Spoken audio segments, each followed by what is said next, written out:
Hello, I'm William Gallagher, and this is 58 Keys, which, as always, is for writers like you and me who use and who write on Macs and iPhones and iPads. Do subscribe because there's always so much to talk about, and this time, quite a bit to show you as well. This time, actually, tell you what, look at this for me, please. This is my accounts spreadsheet in number. Yeah, all right, it isn't really, but it's a demo version with random numbers. It's the equivalent of what I actually do use every day. Freelance writer, bad with money, trying to run a business. I get by checking all of my business and personal accounts every day. Fine, but to check every one of these accounts, well, obviously I've got the numbers spreadsheet open. I could now go to Safari, check my bookmarks and go to each bank one after another and yeah, all that stuff. But I could also do this instead, and this is what I do. Open the spreadsheet, one swift keystroke, and there they all are. There are the links to the banks that I use.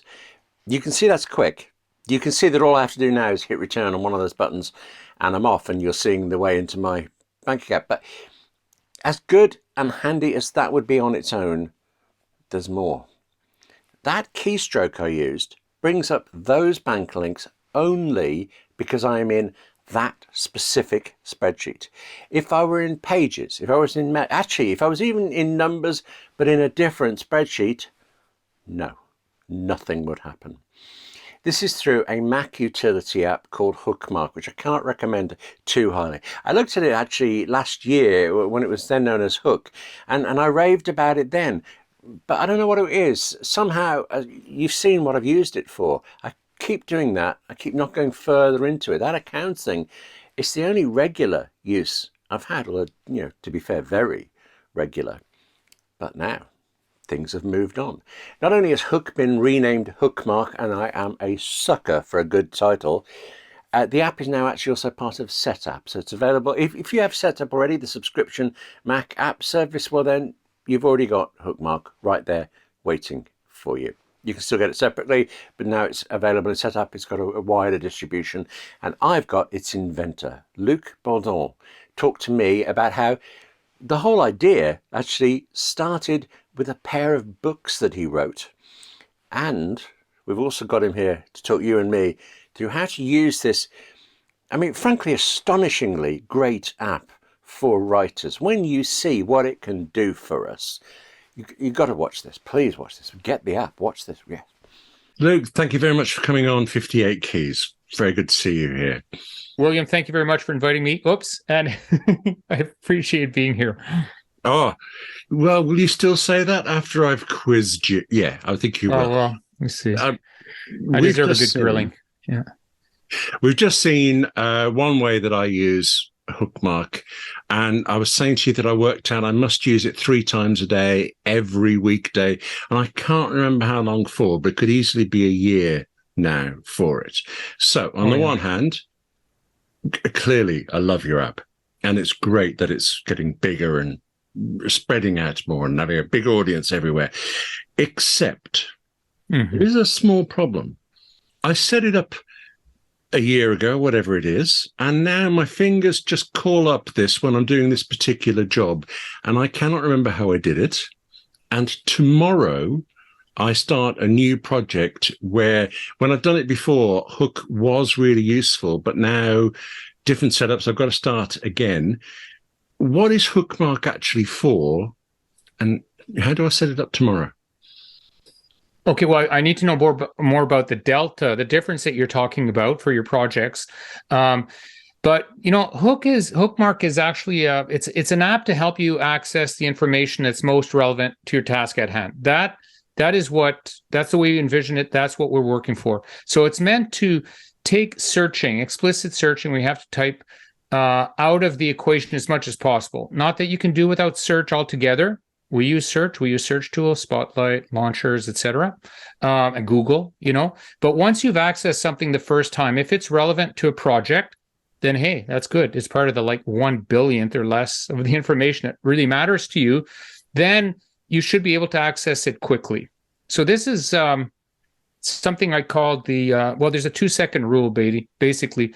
80% of the information that you access on a given day. It's typically going to be the same information. You need to be able to get to it within 2 seconds. So that, I've wrote a couple of cognitive productivity books based on a deep dive into looking at productivity of knowledge workers, and identified a bunch of principles that are relevant to that, and cognitive science is relevant to that, and basically Hookmark addresses a sliver of that, which is the meta access problem. If you're looking at a document, a web page, it could be a screencast or whatever. If there's something relevant to that, you want to come back to it a couple of times, well, then Hook's your friend. Hookmark. I keep saying Hook because we've rebranded Hook as Hookmark. So you basically invoke this window, and instead of doing the search, which you might do with Spotlight, you basically access the items that you've linked to the current resource. And that goes both for, like, the two major workflows are kind of consuming information, learning about information, that kind of thing.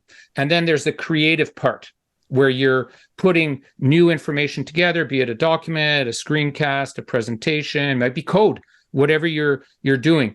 In each of these sets of workflows, if you find yourself actually navigating a network of information, it's not one big connected network. That's not really the way information is organized. We have a bunch of disjoint networks. Some of them are connected, but they're islands, lots of islands. There's some connections between them. But, we work on a project, well, that's one thing.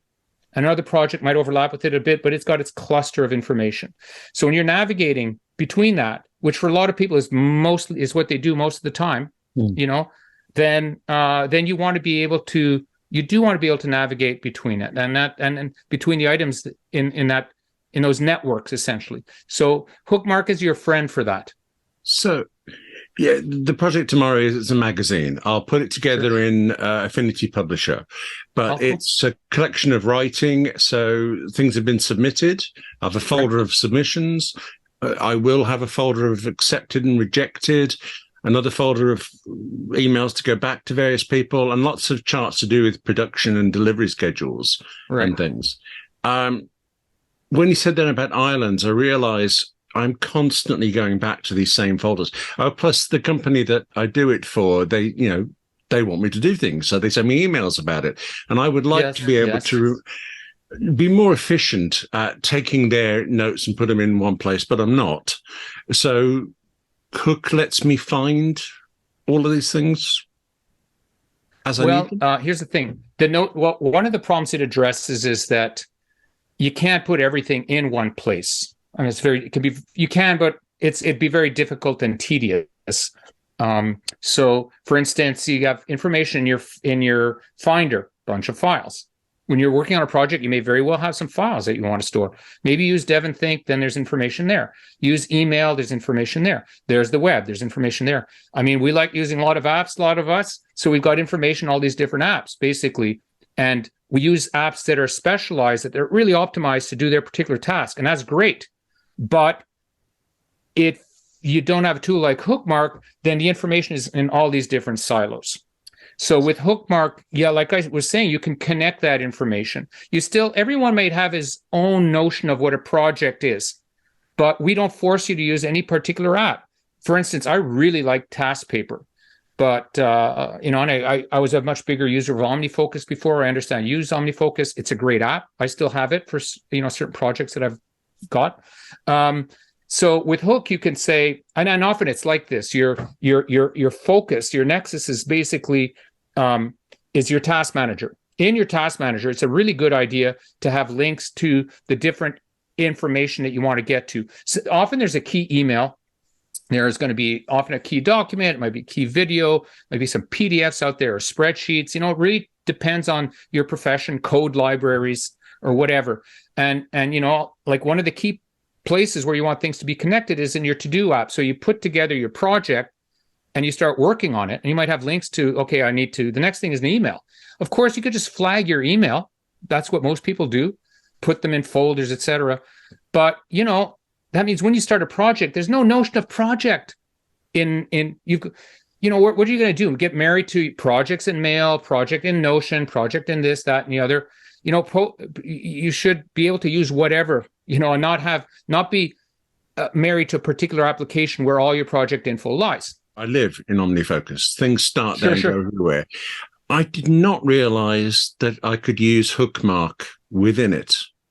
And Oh, absolutely. that is Absolutely. so useful. There's two key ways of using it. One, the simplest way is, let's just say I send you an email, it's a key email, and we're doing a project together.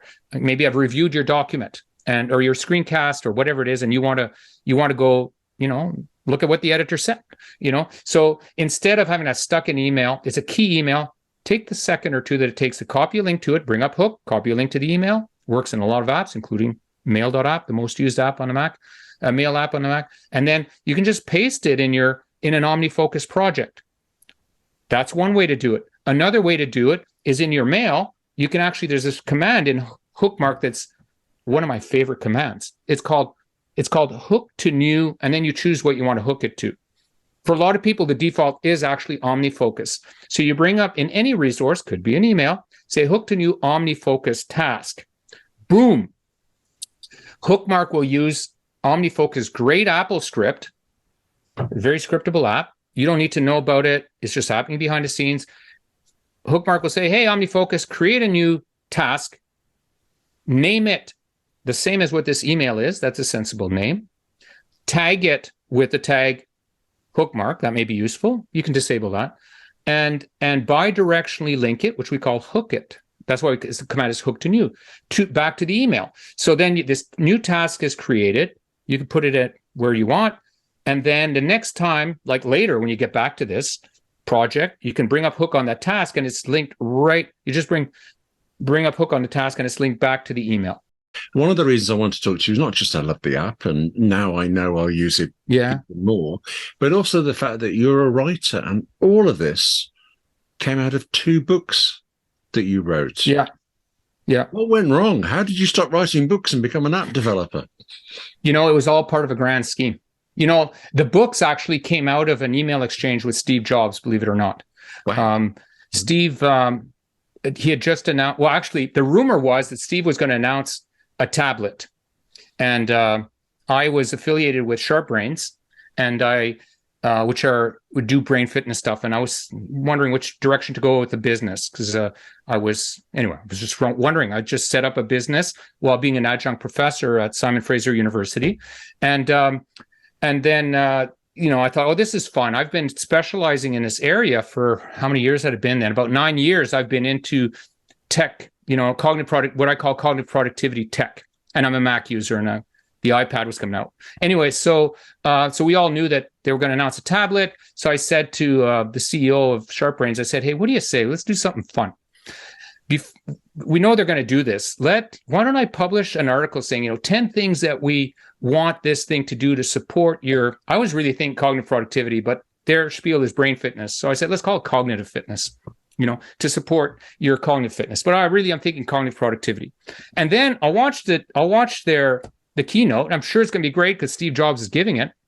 And then I'll write an article 1 week later where I assess this tablet in relation to the criteria that I put forth in the first article. So 2 articles.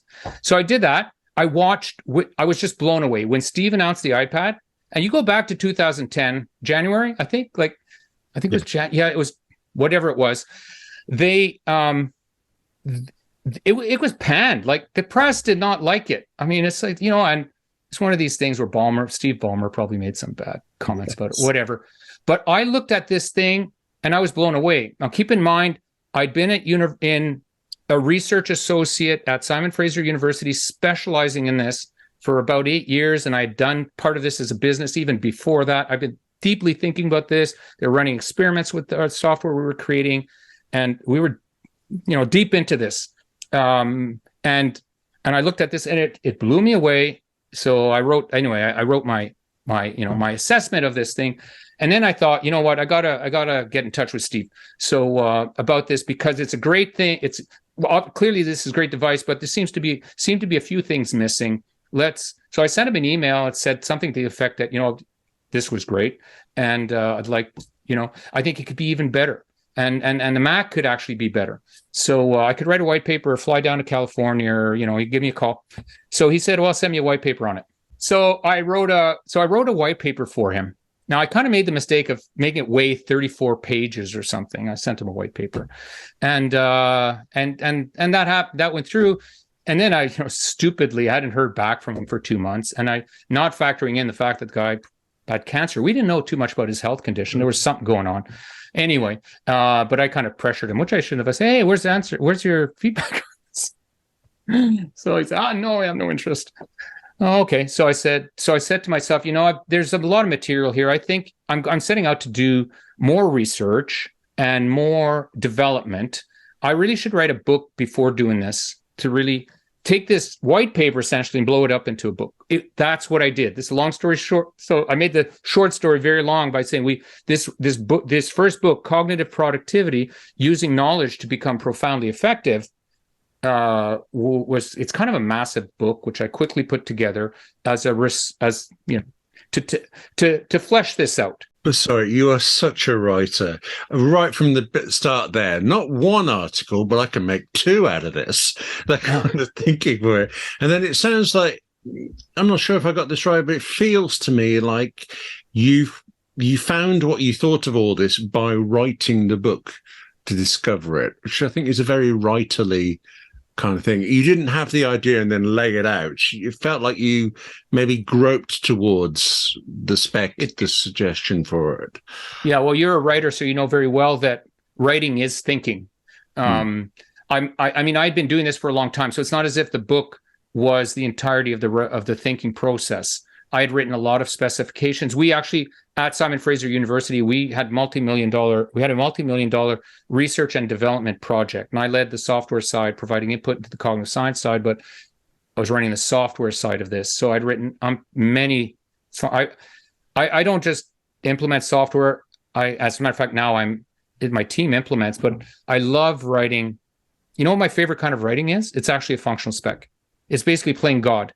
It's saying the software shall do this. Here's the problem, the opportunities, and here's the proposed functionality that this software shall do. And then as a team, we review that and find the flaws. I love that kind of writing. So by the time I wrote to Steve Jobs, I already had a very good idea, of what was required. Obviously, you're always learning. And yes, the writing part was a fabulous opportunity because I had, a year to, it's like doing another PhD, really. I like doing these little PhDs to really do a deep dive into something and not just look at tech stuff, but I brought in a heck of a lot of cognitive science because I'm a cognitive scientist. I'm in education and cognitive science at Simon Fraser University. So anyway, that's a kind of a long answer there's a lot that went into it. This really extended and shaped my thinking. And then we just continue to think and.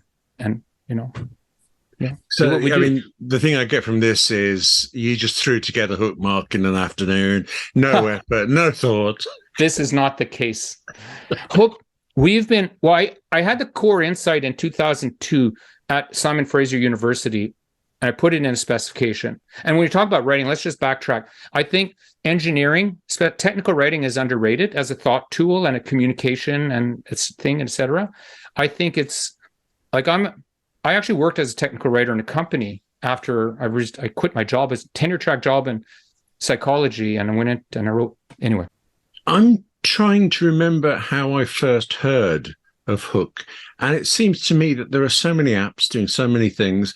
It's very hard to get noticed at all. Oh, yeah. But another reason for talking to you right now is you're on Setapp for you. So you've just gone on Setapp with Hookmark, is that right? Yes.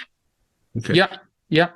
So that feels to me like, that's a whole new audience for you. Is it? It's probably too soon to know how many people are actually using it and things, but the chances are it's reaching a wider audience, which is fantastic, isn't it? They have a lot of users. I don't know if I'm allowed to disclose their number of users, but I can say it's a lot of users. And I noticed that it's being used. Hookmark was on we first put it on last week. So this was November 15th, 9th or so, 8th or something like that. And yes, so what can we say? Is it a different audience? Yeah, well, it's an overlapping audience, I think.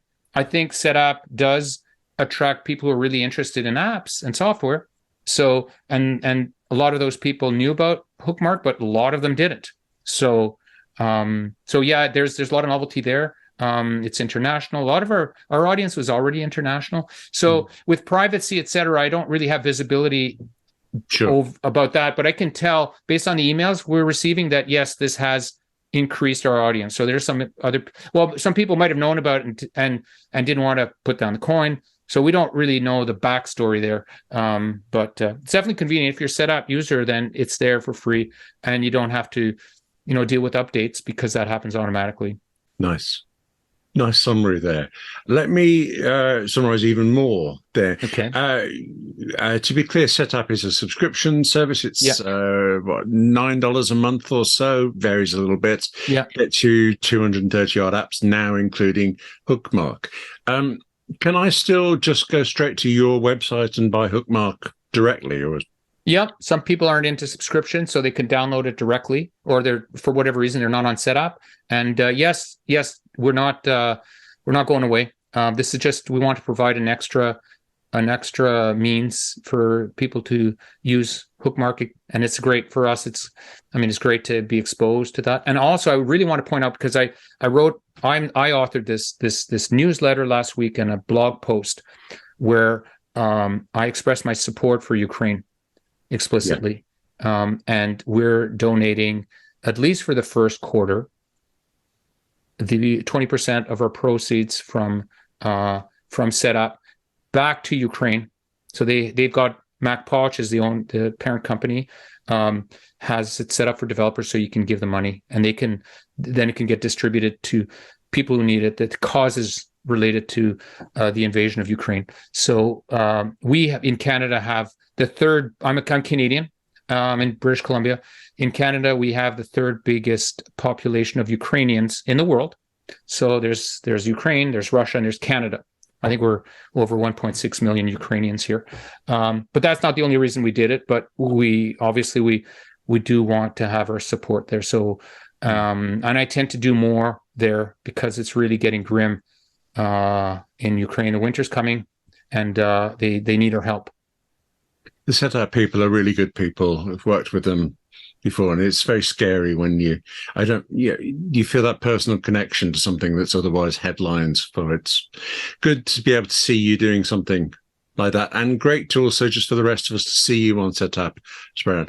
Luc, thank you very much for coming on 58 Keys. I'm now going to throw you out and rush off to use Hookmark even more. It's been a pleasure. Thank you very much. I've got to tell you this. You've got to let me tell you this. While Luc was talking there, you saw all of those screen recordings, of course, showing what he was talking about and the steps they were going to. And you know how this works. Obviously, I did those, and obviously I did those after the interview. But doing them, stepping through those things, listening to what he said and following the instructions, well, I can't stop now. I'm so into this. It's before the interview, it's true. I had that one accounts Hookmark that, I so liked. But now, already, I have half a dozen more, including, by the way, that magazine project, which is now all set up for me. Thank you very much, Luc. Now, both Luc and I mentioned that Hookmark has joined Setapp. I should also say that if you don't happen to want to get the Setapp subscription, well, you can just get Hookmark by itself. Go directly to hookproductivity.com and choose your poison. Just get the free version. There's the trial version of it. I like the trial version because it's got all the features, and after 2 weeks, well, you know how this works. It kind of shrinks down. It becomes very limited. And yet, in this case, it's still there, still free, still usable.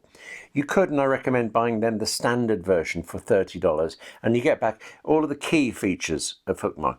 There is also a pro version for $70, and I am considering. I haven't needed it yet, but I'm kind of tempted. I recommend you go trial and free, then standard, considered pro, in that sequence and as quickly as you can. That's it for this edition of 58 Keys. Now, thank you very much for watching. Thank you, Luc, for being on here. Now, you, the writer, you, take care of yourself. Write more. That's part of it. And I'll see you soon.